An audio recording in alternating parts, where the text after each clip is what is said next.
Hello नमस्कार दोस्तों, मैं कुमार गजेंद्र स्वागत करता हूं आपके अपने YouTube channel Kumar Gajendra sir पर। तो दोस्तों मैं लेकर के आया हूं जो 25 जनवरी का आपका जो एग्ज़ाम हुआ एनटीपीसी का। तो उसमें लगभग ज़्यादा क्वेश्चन तो नहीं मिले। जो फर्स्ट शिफ्ट का आपका पेपर था तो उसके मैथ के कुछ क्वेश्चंस हैं वो मैं आपके सामने लेकर के आया हूँ। तो पहला क्वेश्चन आया था आपका कि दो वृत्तों की त्रिज्या का अनुपात कितना दे रखा है, 1:3, तो क्षेत्रफल का अनुपात ज्ञात करो। तो आप जानते हैं त्रिभुज का क्षेत्रफल क्या होता है, पाई आर स्क्वायर। इस प्रकार R1 का क्या दे रखी है आपको अनुपात में, 1 दे रखी है। R2 कितनी दे रखी है, 3 दे रखी है। तो ये हो जाएगा पाई R1 स्क्वायर अनुपात पाई R2 स्क्वायर। तो ये 1 का स्क्वायर, ये 3 का स्क्वायर, तो कितना हो गया 1:9। ये पाई से इधर पाई कट जाएगा। नेक्स्ट क्वेश्चन आया था आपका कि दो संख्याओं का अनुपात 2:3 है तो उनका एलसीएम 9600 है, तो संख्याओं का योग ज्ञात करो। तो आप जानते हैं कि संख्याओं का अनुपात 2:3 दे रखा है, तो हम मान सकते हैं पहली संख्या कितनी 2x, दूसरी संख्या 3x। आप एक चीज़ और जानते होंगे, यदि मैंने इसे x से मल्टीप्लाई किया है संख्याओं को, तो x क्या हो गया अपना HCF हो गया। x क्या हो गया HCF हो गया। तो हम ये जानते हैं कि पहली संख्या इंटू दूसरी संख्या बराबर HCF इंटू LCM। तो पहली संख्या क्या है 2x, दूसरी संख्या 3x बराबर HCF क्या है x इंटू LCM कितना है 9600। तो x से आपका x कट गया और ये कितना हो गया 6x बराबर, ये हो गया आपका 6x बराबर 9600। तो x की वैल्यू कितनी आ गई 1600। ठीक है जी, x की वैल्यू 1600 आ गई। संख्याओं का योग कितना है 2x प्लस 3x मतलब 5x। तो 5 इंटू एक्स का मान है 1600। तो ये आ गया आपका आंसर 8000। नेक्स्ट क्वेश्चन की तरफ बढ़ते हैं। नेक्स्ट क्वेश्चन ये देखिए, डायरेक्ट फॉर्मूला बेस्ड क्वेश्चन था कि समबाहु त्रिभुज है, उसकी भुजा दे रखी थी आपको 5। तो आपसे पूछा था एरिया क्या होगा। तो आप समबाहु त्रिभुज का क्षेत्रफल जानते हैं कि √3/4 √3/4 ए स्क्वायर। तो √3 ए का मान 5 है, तो ये आ गया 25 √3/4। नेक्स्ट क्वेश्चन आया था आपका कि एक कंपनी में महिला तथा पुरुषों का अनुपात 4:5 है। यदि पुरुषों की संख्या 600 है तो महिलाओं की संख्या ज्ञात करो। अब देखो यहाँ पर ऐसे कंफ्यूज करते हैं, महिला और पुरुष अनुपात क्या दे रखा है, मेल और फीमेल का 4:5। आपसे बोला है कि पुरुषों की संख्या 600 है, मतलब इस 5 की वैल्यू कितनी है 600। पूछा है कि आपसे महिलाओं की संख्या ज्ञात करो, तो महिला की संख्या कितनी होगी 4। तो ये आपका कटा कितनी बार 12 बार। तो 120 इंटू 4, ये आपका आ गया 480। नेक्स्ट क्वेश्चन की तरफ बढ़ते हैं। नेक्स्ट क्वेश्चन पूछा था आपसे कि ये संख्याएं दे रखी थी 2 3 4 6 1 0.5 2 8 7। इनमें पूछा था बहुलक ज्ञात करो। तो आपको पता है बहुलक जो सबसे ज़्यादा रिपीट होता है, तो यहाँ पर देखो 2 सबसे ज़्यादा रिपीट हो रहा है, तो आपका बहुलक कितना हो गया 2। नेक्स्ट क्वेश्चन की तरफ बढ़ते हैं। ये आपका क्वेश्चन आया था हाइट एंड डिस्टेंस से। क्वेश्चन क्या पूछा गया था, कोई 100 मीटर लंबे धागे के साथ पतंग उड़ाता है, यदि पतंग का धागा क्षैतिज रेखा के साथ 60 डिग्री का कोण बनाता है। तो मान लो पतंग इस तरीके से उड़ रही है, अरे बोले 36 डिग्री, 36 के साथ 36 रेखा के साथ 60 डिग्री का कोण बना रहा है, ये आपका एंगल 60 दे रखा है।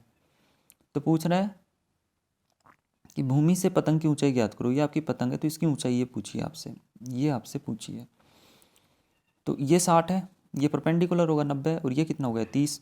तो आपको पता है मैंने ये आप देख सकते हैं, मैं एक वीडियो डाल रखा है मैंने हाइट एंड डिस्टेंस का, वहाँ पर एक मेथड सिखाया था आपको। यदि 60 है तो 60 है तो 60 के सामने ऑलवेज होता है √3, 30 के सामने ऑलवेज 1, और ये पाइथागोरस से √3 और 1 ये पाइथागोरस से ये 2 आ जाती है। तो आपसे पूछ रहा है भूमि से पतंग की ऊंचाई ज्ञात करो, और पतंग की लंबाई कितनी दे रखी है 100 मीटर। तो ये जो 2 है, इस 2 की वैल्यू आपको दे रखी है 100। ठीक है जी, आपसे पूछ रहा है भूमि से पतंग की ऊंचाई ज्ञात करो, तो आपको निकालनी है √3 की वैल्यू। तो 2 की वैल्यू हो गई है 100, आपसे पूछिए √3 की। तो ये आ गया आपका 50 √3 आंसर। नेक्स्ट क्वेश्चन की तरफ बढ़ते हैं। ये देखिए बेहतरीन क्वेश्चन, ये पूछा था आपसे साइन a-b बराबर 1/2, कोस a-b बराबर 1/2, A and B are acute angle, then angle A का मान ज्ञात करो।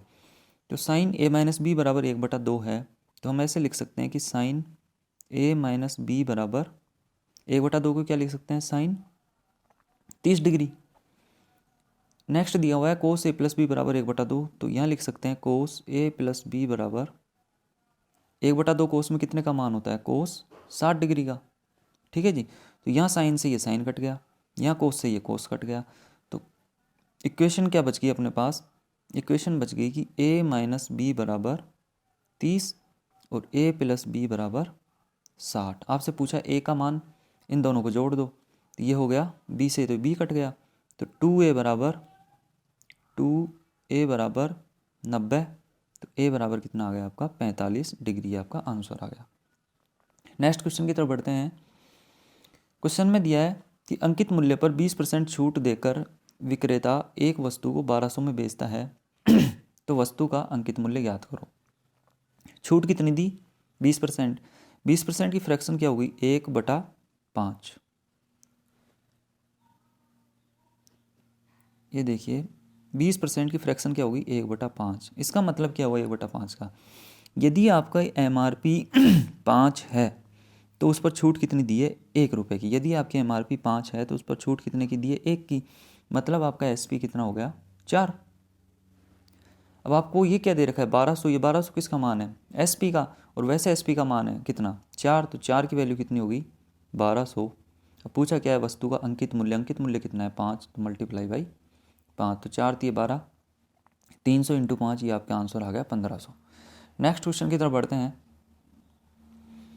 एक आपका SI से क्वेश्चन आया था, सिंपल इंटरेस्ट से। क्वेश्चन में दे रखा है यदि 2 वर्षों में साधारण ब्याज मूलधन का 1/5 गुना हो जाता है। अब इसको समझिए, 1/5 ये बोल रहा है कि जो साधारण ब्याज है मूलधन का 1/5 गुना हो जाता है। मतलब यदि आपका मूलधन 5 है, मतलब आपका प्रिंसिपल यदि 5 है मूलधन, तो ब्याज कितना हो गया, 1। आपका SI कितना है, 1। अब आप डायरेक्ट निकाल सकते हैं। और टाइम कितना दे रखा है, 2 वर्ष। ठीक है जी, तो SI बराबर कितना होता है, SI बराबर आप जानते हैं PRT/100। तो SI आपका ब्याज 1 बराबर P कितना है, 5 × R हमें ज्ञात करनी है। T कितना दे रखा है, 2 वर्ष बटे 100। तो यहाँ से आप काट सकते हैं, 5 से कटा 20 बार, 2 से कटा या 10 बार, तो R की वैल्यू कितनी आ गई, 10%। तो कुछ क्वेश्चन थे जो मैंने आपके सामने लेकर के आया हूँ।